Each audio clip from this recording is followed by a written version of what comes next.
आप शांतिपुर आ गए अद्वैताचार्य जी के पास।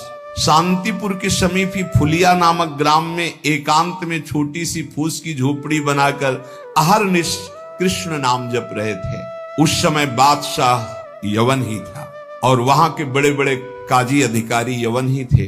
भारी अत्याचार उन लोगों का था, यहां तक कि उनके धर्म के विरुद्ध कोई चू नहीं बोल सकता था। सत्ता थी। अब जब वहां काजी को पता चला कि रात दिन ये नाम जप करता है और यवन धर्म से इसका जन्म है, तो उनके मन में आया कि इसको दंड दिलाया जाए कि बड़ा इसका सम्मान हो रहा है। काजियों का ये समझो एक तरह के वो बादशाह ही होते थे, बादशाह उन्हीं के इशारे से चलते थे। गोराई नाम का एक काजी था जो बहुत ही कठोर और कर्कश स्वभाव का था। हरिदास जी का प्रभाव देखकर वो ईर्ष्या से देखता। मतलब कुछ लोग ऐसे देखते हैं कि बस उनके पास जो है वो भस्मासुर वाली ताकत नहीं है कि हाथ धर दे भस्म हो जाए, नहीं तो भक्तों को वो भस्म ही कर दे, ऐसी दृष्टि होती है। वो दृष्टि से पता चलता है। वो हरिदास जी को ऐसे देखता कि कैसे इनको नष्ट कर दूं। और जब उसको ये पता चला कि यवन धर्म के ही हैं, तब तो बढ़िया उसको रास्ता मिल गया। हरिदास जी का प्रभाव दिनों दिन बढ़ता चला जा रहा था। उसने विचार किया कि यवन धर्म के होकर के हिंदू धर्म का नाम ले रहे हैं, ये तो कुफ्र है, काफिर है, ऐसा काजी ने विचार किया।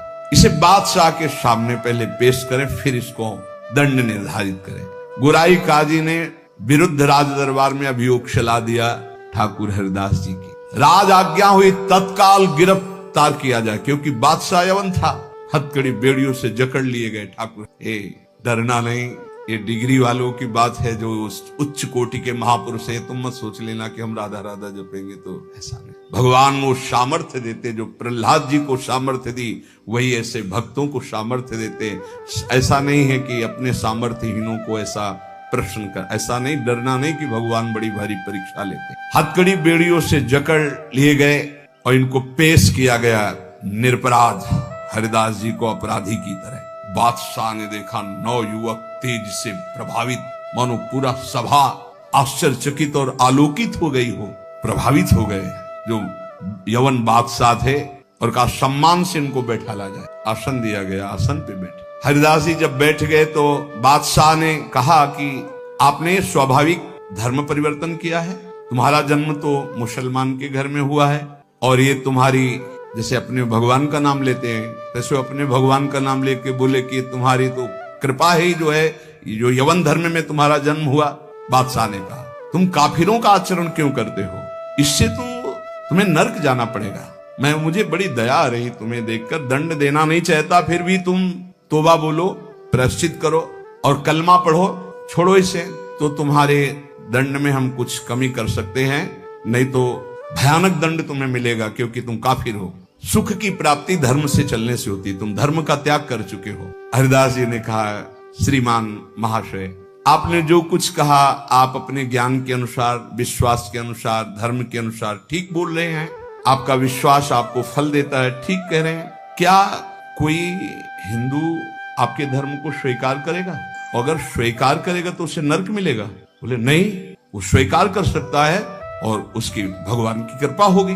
वो अपने भगवान का नाम लेते हुए बोले हाँ। तो क्या कोई इस्लाम छोड़कर अगर हिंदू धर्म को स्वीकार करता है, क्या उसके ऊपर भगवान की कृपा नहीं होगी? क्या वो भगवान का भजन नहीं करता? फंसा लिया।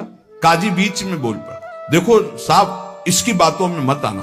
अगर आप इसको छूट दी तो आगे आप समझ लीजिए कि आपके धर्म में चलने वाले कितने लोग ऐसा करने लगेंगे। हरिदास जी ने कहा हमारी निष्ठा भगवान नाम में है। आप चाहे अभी इसी क्षण मेरे प्राण ले लो, मेरा नाम रुकने वाला नहीं। मैं कभी तोबा नहीं बोल सकता, क्योंकि मैं कोई अधर्म नहीं कर रहा हूं, किसी को कष्ट नहीं दे रहा हूं। ये निष्ठा देखकर पसीना पसीना हो गया मुलुकपति। तेज गर्व भरी भगवान निष्ठा की बात, इस पे नहीं दैन्यता होती। नहीं, प्राण ले लो अभी अपने हम धर्म पर। मुलुकपति ने कहा तुम्हारी बातें हिंदुओं के लिए ठीक हो सकती, लेकिन हम यवनों के लिए नहीं। तुम हमारे धर्म में पैदा हो, इसलिए हमारी बात पर विश्वास करो। हरिदास जी ने कहा महाशय आपका कहना ठीक है, किंतु विश्वास किसी बल से नहीं तोड़ा जा सकता। बादशाह से ऐसे बात वही कर सकता है जिसे भगवान का बल प्राप्त हो। देखो मैं पूर्व जन्म का कोई न कोई संस्कार लेकर के आया हूं, जिससे भगवान नाम में मेरी प्रीति हुई है। और मैं भगवान नाम छोड़ नहीं सकता, मेरा दृढ़ विश्वास है चाहे अभी प्राण ले लिए जाएं।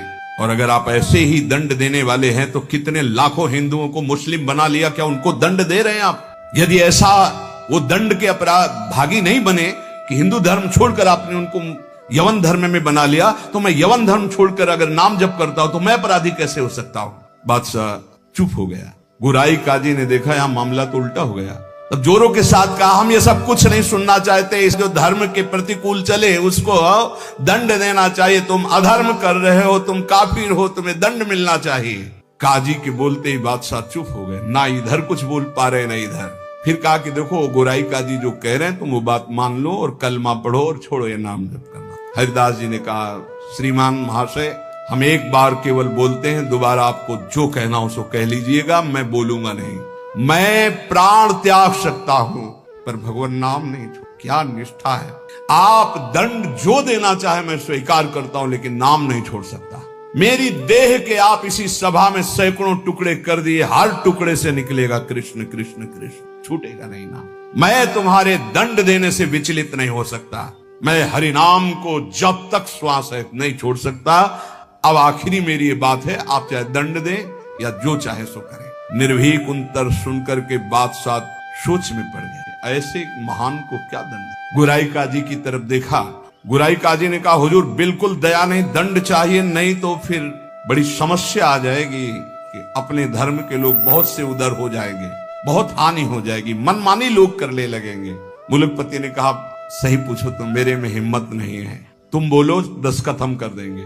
क्या दंड दिया जाए? तुम बोलो दस्तखत कर देंगे, लेकिन हिम्मत नहीं कि मैं दंड निर्धारित कर सकूं। गुराई काजी ने कहा, हुजूर मेरी जो अंदर बात आ रही, इसको ऐसा दंड देना चाहिए कि पूरे विश्व में कोई भी इनके विपरीत आवाज न उठा पावे। क्या क्या दंड निर्धारित किया जाए? प्राण दंड, वो भी ऐसे सीधे प्राण दंड नहीं, 22 बाजारों में कोड़ों से मार मार कर बेत और कोड़ों से इसकी जान ले ली जाए, जिससे सब कोई देखे कि धर्म के विरुद्ध चलने वाले को कैसा दंड दिया जाता है। सभी लोग ऐसा देखें और किसी की हिम्मत न पड़े। मुलकपति ने दस्तखत कर, ऐसा है। अब तो क्या था, जल्लादों ने तत्काल हाथ बांध दिए महान भगवान नाम जापक के, और वही दरबार से शुरू की। वो कोड़े जो ऐसे लगते कि खाल को खींचते चले जा रहे, घाव पे घाव, हर बाजार में भीड़ में सब जगह ऐसे। ठाकुर हरिदास जी बोलते, हरि बोल, जहां कोड़े लगते हरि बोल। बलिहार है, क्या हृदय भगवान ने बनाया इन महापुरुषों का कि इतना भयानक पीड़ा और कष्ट के बीच में कभी आह नहीं कहा। पीठ में से रक्त की धाराएं बह रही, निर्दयी जल्लाद घावों पर कोड़ों का प्रहार कर रहे, और हरिदास जी के मुख से वही जोर की ध्वनि निकलती जैसे कोड़ा पड़ता, हरि बोल। धन्य है ये जगत, इन्हीं महापुरुषों के नाम कीर्तन से, इन्हीं के यश कीर्तन से आज पावन है। सत्य कहते हैं, इन्हीं महापुरुषों के प्रताप से आज हम कुछ हरि बोल, कृष्ण बोल, राधा बोल सकते हैं। नहीं, हमारी सामर्थ्य क्या, यही सब, ये साक्षात भगवत स्वरूप पार्षद अवतरित हुए जो ऐसी सामर्थ्य का दर्शन कराया। ये है भक्ति, ये है निष्ठा, नाम निष्ठा। चेहरे पर तेज और मुस्कुराहट है, जवान पर हरिनाम है, शरीर पर कोड़ों की वर्षा है। जरा विचार की क्या स्थिति है। मतलब देखने वाले चीख पड़ते, रो पड़ते, दुख से आंखें बंद कर लेते। अरे ऐसे निर्मम जल्लाद ऐसे महापुरुष को कष्ट दे रहे हैं जो निरपराध, कोई अपराध नहीं किया, लेकिन किसी की हिम्मत क्या कि कोई बोल सके, कोई रोक सके बादशाह के हुक्म के आगे। हरिदास जी की वही मुस्कुराहट, वही आनंद भरा शब्द, हरि बोल। जल्लाद पीटते चले जाते हैं। 22 बाजारों में घुमा घुमा करके कोड़ों से मार मार करके लथपथ मांस के टुकड़े गिर रहे हैं। ऐसे कोड़े मारते कि चिथड़ा हो जाता सरे। जल्लाद आश्चर्य में हो गए कि किस माटी का बना हुआ ये भगत है कि एक बार भी उफ नहीं निकला, आह नहीं निकला, हरि बोल। और जहां वो मारते कोड़े और कहते, अब भी कहता है हरि बोल, तो मुस्कुरा के देखते बोले तेरा भी कल्याण हो, क्योंकि वो भी यवन जल्लाद थे। वो गुस्सा में बोलते, अब भी कहता है हरि बोल, तो कहते तेरा भी कल्याण हो गया, क्योंकि तू भी 2 बार तो हरि बोला, तेरा भी कल्याण हो। ऐसे कोड़े चल रहे थे कि 10-5 कोड़ों में ही मृत्यु हो जाए आदमी की। पीठ पर असंख्यों कोड़े, नाम बराबर उच्चारण हो रहा है, कोई मुखारविंद में वेदना नहीं, कोई दर्द की वेदना नहीं। हरिदास जी बीच बीच में भगवान से प्रार्थना करते जा रहे हैं, प्रभु किसी का दोष नहीं, नाथ किसी को दंड, न इन जल्लादों, न काजी को, न बादशाह को। प्रभु मेरी प्रार्थना है, किसी को दंड, प्रभु से बात कर रहे हैं, जो दंड दे रहे हैं उनके लिए वो उसी समय भगवान से प्रार्थना कर रहे हैं कि इनको किसी को कष्ट, क्योंकि पता है प्रभु ये सब भूले हुए लोग हैं, इनके अपराध को आप कभी मानना ही नहीं कि अपराध। कैसे कृपालु भक्त, जिनके ऊपर प्रहार हो रहा है वो प्रभु से प्रार्थना कर रहे हैं, प्रहार करने वालों को कष्ट मत देना प्रभु, ये बेचारे हैं, ये भूले हुए हैं। महात्मा हरिदास जी आखिरी में हरि बोल कहकर मूर्छित हो गए। उन जल्लादों ने देखा कि नस नाड़ी में कोई धड़कन नहीं, अब ये पधार गए। गोराई काजी ने देखा कि हाँ ये पधार गए। सहमति हुई कि अगर इसको जमीन में दफनाओगे तो उत्तम गति होगी उनके अनुसार, इसलिए इसको गंगा में फेंक दो। गोराई काजी ने कहा अगर कब्र में हमारे धर्म के अनुसार तो फिर इसे बहिष्ठ स्वर्ग की प्राप्ति होगी, वो मैं होने नहीं दूंगा, इसलिए इसको गंगा में फेंक दो। फेंक दी। जे ही पतित पावनी भागीरथी का स्पर्श हुआ, मुख में गंगा जल गया तो जैसे अमृत गया हो। और तो गंगा के प्रवाह में गंगा जी गोद में लेके जा रही, डुबो नहीं रही। अब उनको चेतना आई कृष्ण, गंगा जी धीरे धीरे उनको अपनी लहरों से, गंगा जल के स्पर्श से सारी जो वेदनाएं थी, घाव थे, उनमें बड़ी शीतलता। हरिदास जी को चेतना हुई और बहते हुए जब किनारे लगे तो लोगों ने उनको उठाया और फुलिया के समीप उनको गोद में लेकर के ले गए, जहां उनकी पहले कुटिया थी। चारों ओर ये बात तो फैल ही गई थी। हरिदास जी के दर्शन के लिए भारी भीड़ इकट्ठा हुई। हरिदास जी बैठ करके कीर्तन कर, क्या देह है, क्या स्थिति है। इसलिए जैसे भगवान अनंत, उनके भक्त की महिमा अनंत। गंगा जल के स्पर्श से सारे घाव खत्म हो गए, किसी औषधि की जरूरत नहीं पड़ी। चमत्कार। जब बादशाह ने सुना कि वो जीवित हो, नाम कीर्तन कर रहे हैं, तो विश्वास ही नहीं हुआ गोराई जी को कि ऐसा हो ही नहीं सकता, ऐसा बिल्कुल नहीं हो सकता, क्योंकि कुछ बचा ही नहीं था, इतनी उनकी मार मारी गई थी, ऐसा हो ही नहीं सकता। बादशाह, गोराई काजी सब देखने के लिए आए। जब ये सुना कि बादशाह सब हटाया गया, बादशाह जाकर वही तेज, वही नाम, वही स्वस्थ शरीर, तब उन्होंने गोराई काजी की तरफ देखा और कहा भारी अपराध, ये कोई साधारण नहीं हो सकते, ऐसा दंड पाने के बाद तो कोई जीवित ही नहीं रह सकता। साष्टांग दंडवत ठाकुर हरिदास जी की बादशाह ने की और कहा मुझे क्षमा करो, वैसे मैं दंड देना नहीं चाहता था, लेकिन ये गोराई काजी ने, उन्होंने कहा श्रीमान अब भी आपसे प्रार्थना करता हूं, आपका इसमें कोई दोष, ये कोई हमारा पूर्व का हिसाब था जो पूरा हो गया, आप प्रसन्न रहिए। उनका मैं आपकी सेवा करना चाहता हूँ, आप आज्ञा कीजिए। ठाकुर हरिदास से कहा बादशाह ने, उनका बस एक सेवा कर दी, अब कभी आना मत और हमारे नाम कीर्तन में कभी विघ्न मत डालना। उनका आज के बाद कभी कोई आपको विघ्न नहीं डालेगा, और आप अगर ऐसा कहते तो मैं कभी आपके सामने। काजी को फटकारा और लेकर चले। हरिदास जी ने विनम्रता से कहा सुनते जाइए, आप कभी क्षोभ मत करना, इसमें कोई अपराध नहीं है। देखो मनुष्य शरीर में दुख सुख का विधान होता है, हर जीव को अपने कर्म भोगने होते हैं। निमित्त किसी को कर्म बना दे, आपको निमित्त बना दिया, ये तो मेरा ही कर्म था जिसको मैंने भोगा। ऐसे कोई कर्म पूर्व जन्म में किए होंगे जिनका फल मुझे भोगने को मिला, आप कभी क्षोभ मत कीजिएगा। हरिदास जी की ऐसी बात सुनकर फिर बादशाह लौट पड़ा, चरणों में पुनः प्रणाम किया। जितने भी वैष्णव ये सब आकर के बड़ा दुख प्रकट किए हरिदास जी के पास। क्या भगवान, कहाँ भगवान, आपके ऊपर कोड़े चल रहे थे, कहाँ भगवान थे, क्यों नहीं बचाए। हरिदास जी ने कहा आप लोग नहीं जानते, आप तो शास्त्र के मर्म को जानने वाले हैं, लेकिन भगवान की कृपा को जानते हैं। मुझे जो दंड मिला उसका कारण है मैंने भगवान नाम की अवहेलना सुनी राज दरबार में, जीवित रहा, इसलिए मुझे दंड मिलना जरूरी था।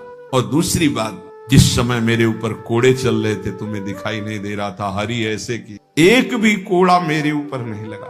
जैसे प्रहलाद जी से पूछते थे उनके मित्र कि तुम्हारे ऊपर हाथियों से कुछ लाया गया, ये तो कहते थे मेरे हरि मुझे ऐसे गोद में लिए, एक भी कष्ट मेरे को नहीं हुआ। ठाकुर हरिदास जी कह रहे तुम्हें नहीं दिखाई दिया, तुम कोस रहे हो प्रभु को। जिस समय कोड़े चल रहे थे हरि ऐसे शास्त्र बाहुओं से मुझे ढके हुए थे, वो कोड़े हरि के ऊपर चल रहे थे, मेरे ऊपर नहीं।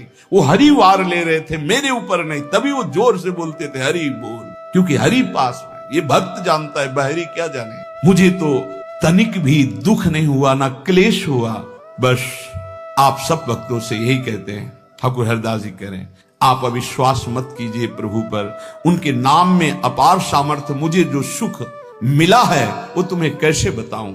जिस समय नाम चल रहा था और कोड़े चल रहे थे, उस समय मेरे को भगवान ऐसे घेरे हुए थे, तुम्हें कैसे बताऊं। शरीर को इतना भी क्लेश नहीं था, ये भक्त ही जानता। ऐसे उत्तर सुनकर समस्त वैष्णवों को हृदय में संतोष हुआ। नहीं तो एक क्लेश था, कहां है वो भगवान जिनका हम नाम लेते हैं और ऐसे महान भक्त की खाल खींची जा रही है, और वो उस समय कहां है वो जो कहते हैं करो सदा तिनके रखवारी, कहां है।